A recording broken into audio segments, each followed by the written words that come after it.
Welcome to IU Sports Media. I'm Miya Ingle. IU's very own Griffin Dorsey is headed to Spain this week. The freshman was one of 20 players named to the United States U18 men's national soccer team. Dorsey and his teammates will play matches against Belgium on Thursday and Russia on Sunday.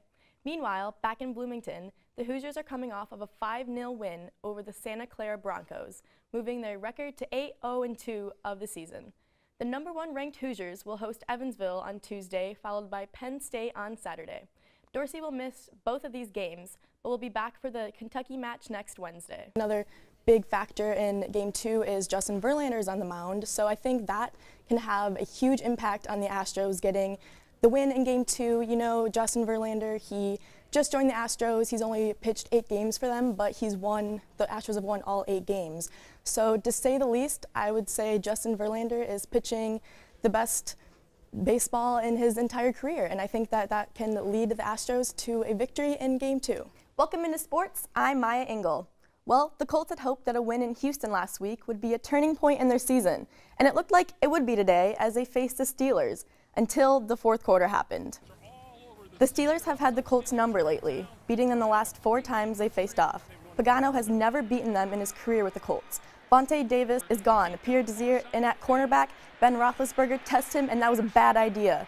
Desir picks him off. It's a scoreless first quarter. Second quarter, Colts find the end zone. Jacoby Brissett connects with Dante McCreef for a 60-yard touchdown. Colts go ahead 7-zip. It's 10-3, Indy at the break. First possession of the second half, Brissett with another long hookup, this one to Chester Rodgers. 61-yard touchdown, his first TD in the NFL. Colts on top 17-3, and that deserves a celebration dance. But critical mistake here. Ball goes through Jack Doyle's hands and is intercepted by Ryan Shazier at the Colts' 10-yard line. Steelers in great shape. They take advantage. Roethlisberger with loads of time. He finds wide open Vance McDonald for the 7-yard score. 2-point conversion is good. Game tied at 17. Then, 4 seconds to go, Chris Boswell nails a 33-yard field goal. That is game. Steelers rally for a 20-17 win. The Colts are now 3-7 heading into the bye week.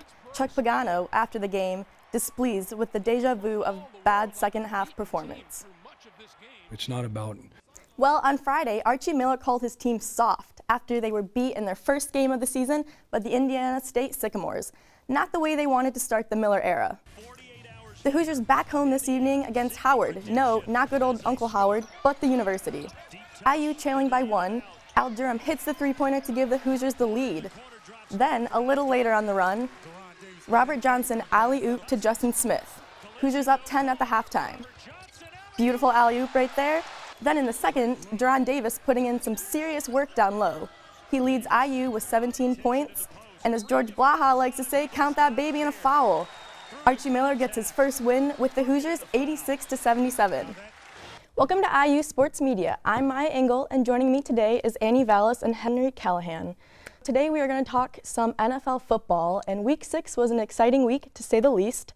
So while one team, the last undefeated team in the league, got their first loss, another team got their first win. Annie, let's start off with the Chiefs. They got their first loss of the season. Nobody really expected it to come from the Pittsburgh Steelers. So where did they go wrong in this game? That was a tough one. And on the other side, the New York Giants got their first win of the season against the Broncos, 23-10. So Henry, what looked different from this Giants team compared to other games that led them to get their first win? Well, Eli Manning. Green Bay Packers had many injuries in the game, but the most important one is obviously quarterback Aaron Rodgers, who left the game with a broken collarbone. So there's still a long season ahead of us for the Packers. So how do you think this will affect the rest of the Packers season? We'll start with you, Annie. Well, we've seen the Packers. Welcome to IU Sports Media. I'm Miya Ingle.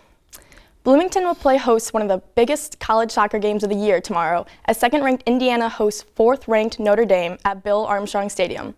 On Friday, the Hoosiers demolished Rutgers 5-0, moving their overall record to 6-0-2 on the season. Meanwhile, Notre Dame suffered their first loss of the season, dropping a game to unranked Virginia Tech. The Hoosiers have been dominant all season, outscoring opponents 19-2 through 8 games. Tomorrow's game kicks off at 7 p.m. on the Big Ten Network. IU's men's soccer team is on the verge of making history this year with a record of 17-0-5. With only 3 games left, this could be their first undefeated season in program history. There's no doubt that a huge part of the Hoosiers' success comes from some of the new guys. Forward Mason Toy has not only made an impact on the team with his 10 goals, but also with the energy he brings on and off the field.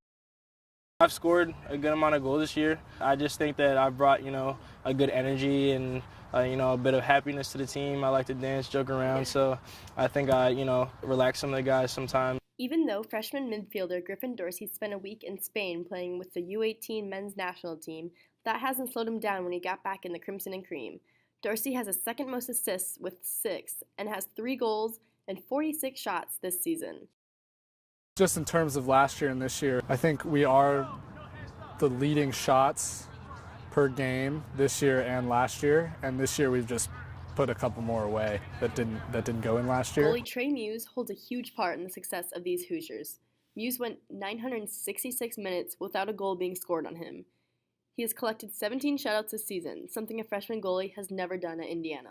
Just being here, it's matured me a lot and made me become more physical in my play, and just being able to hold the older guys to a higher standard as well. These freshmen and the rest of the Hoosiers aren't done just yet, though. They'll be back in action on Friday night as they take on Michigan State in the NCAA quarterfinals here at Bill Armstrong Stadium.